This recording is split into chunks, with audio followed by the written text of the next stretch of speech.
যারা বিয়ের জন্য প্রস্তুতি নিচ্ছেন এরকম অনেকে আমার কাছে আসেন এবং বলেন যে ম্যাডাম সামনে আমার বিয়ের অনুষ্ঠান, আমি কি ধরনের ব্যবস্থা নিব, কি কন্ট্রাসেপটিভ ইউজ করব। এরকম অনেক পেশেন্ট পাওয়া যায় যারা স্বামী স্ত্রী আমার কাছে আসছেন যে গত 2 মাস আগে বিয়ে হয়েছে, এখন কোন ব্যবস্থা নিলে আমাদের জন্য ভালো হবে।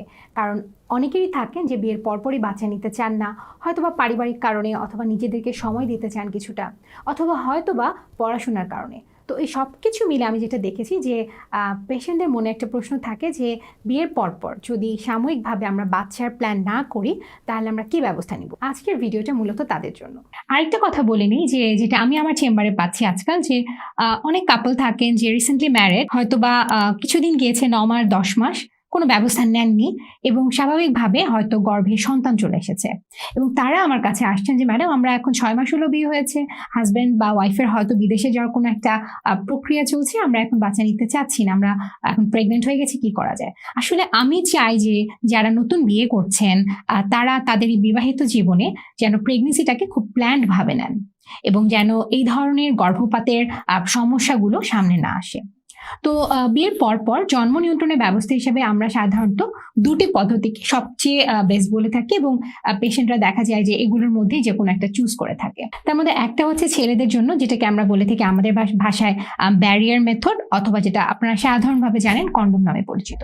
তো এটার উপকারিতাটা আসলে কি? তো জন্ম নিয়ন্ত্রণের বিভিন্ন পদ্ধতি আছে, আপনারা জানেন পিল আছে, ইনজেকশন আছে, এবং পুরুষদের জন্য এই কন্ডমটার ভালো দিকটা হচ্ছে এটা সহজলভ্য এবং এটি পুরুষ পার্টনারটি ব্যবহার করছেন এবং এতে কোনো হরমোনাল এফেক্ট, যেটা একজন নারী যখন একটি পিল খাচ্ছেন অথবা একটি ইনজেকশন নিচ্ছেন তার যে হরমোনাল এফেক্টগুলো তার শরীরে কিছু কিছু সমস্যা কখনো কখনো হচ্ছে, সেটা থেকে সম্পূর্ণভাবে তিনি মুক্তি পেতে পারছেন। প্লাস অনেক সময় দেখা যায় যে হাজব্যান্ড ওয়াইফ দুজন চাকরির জন্য হয়তো একটু দূরে দূরে আছেন, তো অনেকদিন পর হয়তোবা তাদের দেখা হচ্ছে, সেক্সুয়াল যে ইন্টারকোর্স এটা হচ্ছে, তো সেগুলোর ক্ষেত্রে কন্ডমটা আসলে খুবই ভালো, কারণ এটা আপনি সেই টাইম অনুযায়ী ইউজ করতে পারছেন। আরেকটা যেটা ভালো দিক, আমরা জানি যে সহবাসের মাধ্যমে অর্থাৎ সেক্সুয়াল ইন্টারকোর্স বা সেক্সের মাধ্যমে বিভিন্ন রোগ জীবাণু কখনো কখনো পার্টনার থেকে পাঠায় যায়। কন্ডমটা যেহেতু একটা ব্যারিয়ার বা একটা আলাদা এক্সট্রা লেয়ার হিসেবে কাজ করে, দেখা যায় যে এই যে জীবাণুগুলো, এসটিডি যেগুলোকে আমরা বলে থাকি সেক্সুয়ালি ট্রান্সমিটেড ইনফেকশন, এগুলো থেকে কিন্তু কন্ডমটা আমাদেরকে প্রোটেকশন দিচ্ছে। তো সেদিক থেকে দেখলে যে আপনার পার্টনার যদি কন্ডম ইউজ করতে কমফোর্টেবল হয়, আপনি যদি কন্ডম ইউজে মতামত দেন, সেক্ষেত্রে কন্ডম খুব ভালো একটা পদ্ধতি হতে পারে সাময়িক হিসেবে। তবে এটারও একটা ব্যাপার আছে, কন্ডমের কিন্তু একটা প্রপার ইউজের নিয়ম আছে এবং এগুলো প্যাকেটে লেখা থাকে।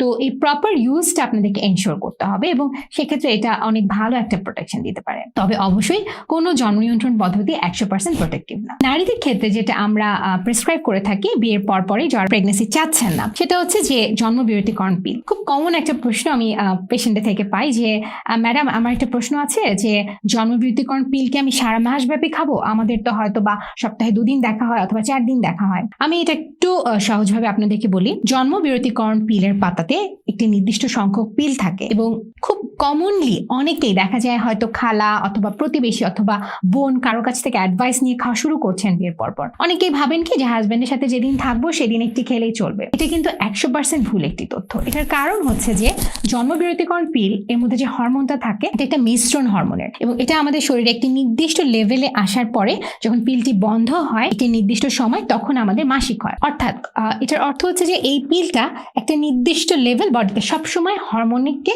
মেনটেন করতে হবে। এখন ধরুন একজন পেশেন্ট তিনি মাঝে মাঝে পিল খান, মাঝে মাঝে খান না, এতে কি হবে? হরমোনটা হঠাৎ করে নেমে যাবে এবং হঠাৎ করে তার ডিম ফুটে যেতে পারে এবং গর্ভে সন্তান চলে আসতে পারে। পাশাপাশি অনিয়মিতভাবে পিল যদি আপনি খেয়ে থাকেন সারা মাস ধরে কিন্তু অল্প অল্প ব্লিডিং হতে পারে, যেটাকে আপনি অন্য কোনো অসুখ ভেবে অস্থির হয়ে যেতে পারেন যে ম্যাডাম আমার কেন সারা মাস ব্লিডিং হচ্ছে। তো পিল খাওয়ার সুনির্দিষ্ট নিয়মটা আপনাদেরকে এই সময় অবশ্যই জানতে হবে। জন্মবিরতিকরণ পিলের একটা কমনলি পেশেন্টরা যা ভাবে যে ম্যাডাম আমার অমুক খালা বলেছে অনেক ওজন বেড়ে যায়, অমুক বোন বলেছে যে এতে আমার মুখে ব্রণ হচ্ছে, অমুক হবে।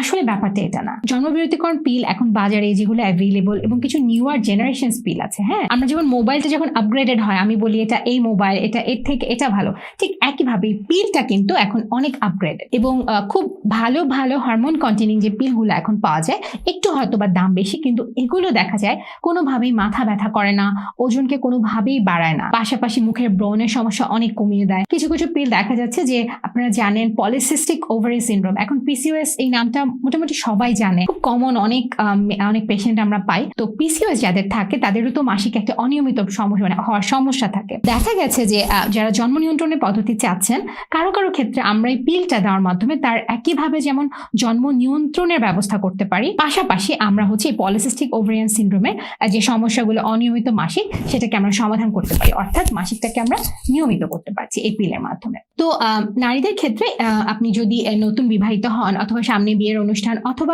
আপাতত 1-2 বছরের জন্য সন্তান চাচ্ছেন না, পিলটা হতে পারে আপনার জন্য খুব ভালো একটা অপশন। এখন আপনাদের মনে নানা ধরনের প্রশ্ন থাকতে পারে যে ম্যাডাম আমি ধরেন পিল খেলাম না, আমি হাজবেন্ড যখন থাকবো শুধু আমি এমার্জেন্সি পিল খেলাম। দেখুন, যেটা আমি দেখি যে প্রচুর পেশেন্ট পাওয়া যাচ্ছে যারা হয়তো এমার্জেন্সি পিল খেয়েছেন, প্রেগনেন্ট হয়ে গেছেন, এখন এটা গর্ভপাত করাতে চাচ্ছেন, অথবা আপনি কোনো জন্ম নিয়ন্ত্রণের ব্যবস্থাই নেননি এবং দেখা গেছে গর্ভে সন্তান চলে এসেছে। এবং আরো এরকম দেখা যায় যে হাজবেন্ড ওয়াইফ হয়তো বা ভাবছেন যে আমরা বীর্যটাকে বাইরে ফেলি, যেটা আমাদের ডক্টরি ভাষায় আমরা বলে থাকি কয়টাস ইন্টারাপ্টাস। হ্যাঁ, তো এটাতে তারা ভাবছেন যে এটা একদম সেফ, আমার বীর্যটা ভিতরে যাচ্ছে না যেহেতু আমার গর্ভে সন্তান আসবে না, কিন্তু এটাও কিন্তু আপনাকে কখনোই 100% প্রোটেকশন দিবে না। পাশাপাশি অনেক সময় দেখা যায় যে অনেকে বলেন যে ম্যাডাম আমরা মেনে চলি, অর্থাৎ হচ্ছে যে যেই টাইমটা আমরা সেফ পিরিয়ড মনে করি সেই টাইমটাতে তারা স্বামী স্ত্রী থাকেন। এই পিরিয়ডটা আসলে মোটামুটি সেফ তাদের জন্য যাদের মাসিকটা নিয়মিত, কিন্তু যার মাসিক অনিয়মিত তার জন্য এটা কোনোভাবেই সেফ পিরিয়ড না, এবং তার সেফ পিরিয়ড বের করা কিন্তু আসলে খুবই ডিফিকাল্ট। এবং পাশাপাশি সেফ পিরিয়ড কিন্তু 100% সেফ না। তো সবকিছু যদি বিবেচনা করি এবং যারা নববিবাহিত দম্পতি আপনারা যদি মনে করেন যে আমার একটা জন্ম নিয়ন্ত্রণের ব্যবস্থা দরকার, পুরুষদের ক্ষেত্রে কন্ডোম সব থেকে ভালো। আর যদি আপনারা চান যে না আপনার যে ফিমেল পার্টনার তিনি কোনো ব্যবস্থা নেবেন, সেক্ষেত্রে জন্ম বিরতিকরণ পিল খেতে হবে আপনাকে। তবে এখানে আরো কয়েকটা কথা আছে যে পিলেরও কিছু ভালো মন্দ দিক থাকে, অথবা পিল কাকে দেওয়া যাবে না, অথবা পিল দেওয়ার আগে কিছু কিছু হিস্ট্রি, অর্থাৎ পারিবারিক কিছু ক্যান্সারের হিস্ট্রি, আপনার কিছু শারীরিক কন্ডিশন, আপনার উচ্চতা, আপনার ওজন, আপনার কোনো আন্ডারলাইন কোনো লিভারের সমস্যা, অথবা আপনার মাইগ্রেনের এমন কোনো এক্সট্রিম লেভেলে আপনি আছেন কিনা যেগুলোর ক্ষেত্রে আমি পিলটা দিতে পারবো না, এটা কিন্তু ডক্টরের সাথে কথা না বলে না নয় ভালো। আমার পেশেন্টদের জন্য আমার যেটা অ্যাডভাইস থাকবে, নতুন একটা লাইফ শুরু করতে যাচ্ছেন বিয়ের পরে এবং সেক্ষেত্রে সাময়িকভাবে হয়তো বা এখন প্রেগনেন্সি চাচ্ছেন না যে কোনো কারণেই হোক, তারা অবশ্যই ডক্টরের সাথে একজন কনসালটেশন নেবেন এবং পরবর্তীতে কি জন্ম নিয়ন্ত্রণ ব্যবস্থা নেবেন এবং কোনটি আপনার জন্য সব থেকে ভালো হবে এটি কনসাল্ট করে সেভাবে শুরু করবেন। কারণ আমি সবসময় যেটা বলি যে গর্ভে আপনি অনাকাঙ্ক্ষিত সন্তান আসার পরে সেটাকে আপনি টার্মিনেশন করতে চাচ্ছেন এবং এটার যে জটিলতাগুলো পরবর্তীতে আপনাকে ভোগাবে, সেটা না করে আপনি যদি এখনই কোনো জন্ম নিয়ন্ত্রণের ব্যবস্থা নেন, সেটা আপনার জন্য সব থেকে ভালো হবে। ধন্যবাদ।